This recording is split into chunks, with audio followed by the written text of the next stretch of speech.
Thank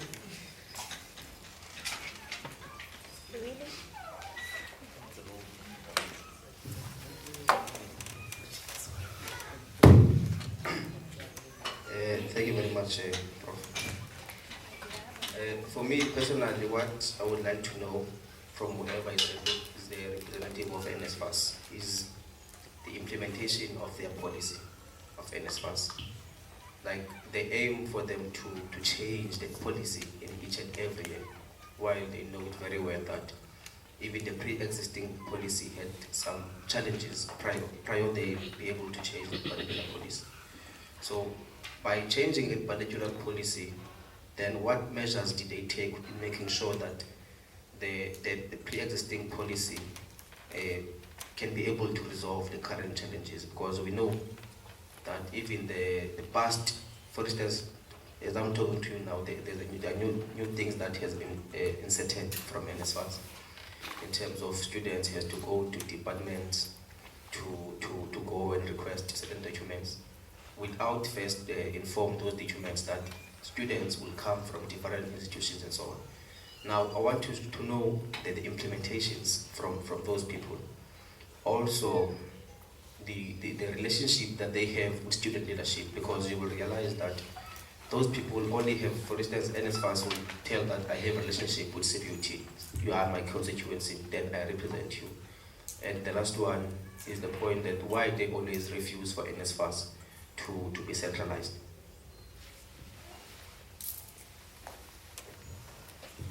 Okay, that's good.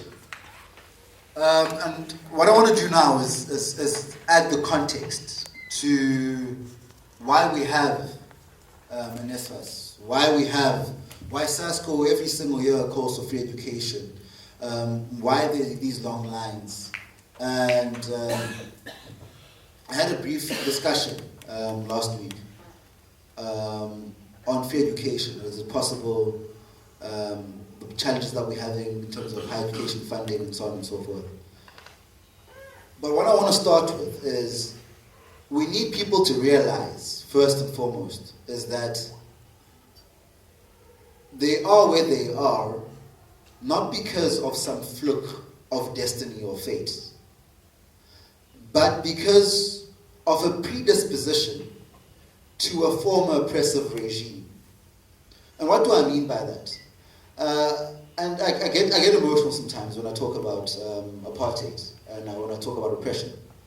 Because about like saying, yeah, you're going to blame apartheid.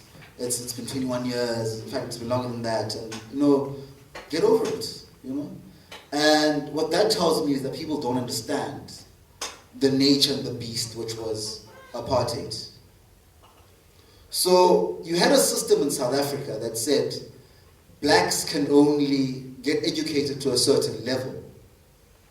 Blacks can only have certain jobs.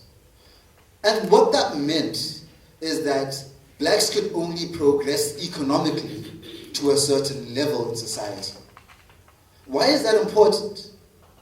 So I said earlier on, you're not where you are because of some fluke or some fluke of destiny. You are where you are because of a predisposition to oppression. So because my parents weren't allowed to earn a certain living wage, not because they were mentally inferior, not because they weren't, they didn't have the same work ethic as a white man back then, but because of a policy that deemed them as only laborers economically in our economic system. So what that did, and I always say, oppression like poverty is a cycle. And we need active steps to break out of that cycle. So what the government inherited in 1994, and this is just some context, is 80% of our population that was semi-skilled and that couldn't afford to pay for good quality education. Not because they were incompetent, not because they were lazy, but because of a political system that deemed them not worthy to have that education, to have those opportunities. And that then brings about the necessity for government to intervene aggressively so in ensuring that it creates opportunities for the predominant black class that was left hamstrung by oppressive policies of an apartheid regime.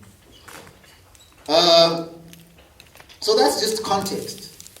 So I need everyone to understand that we are where we are because of oppression. And once we accept that, we are more willing, we're more susceptible to accepting any recourse that government then intends to do to mitigate that. So that's why there was a necessity for Sasco back then, who were in the forefront of advocating for TEPSA when it was introduced and now it's called the Nsfas. So we understand why it was necessary for government to have such a policy. And that's context. And I want us to capture that context. So when you get an Nsfas allocation, don't be apologetic about it. Don't be timid about it. When the person that is at the window at Nsfas is very rude to you and doesn't want to listen to you, don't be apologetic.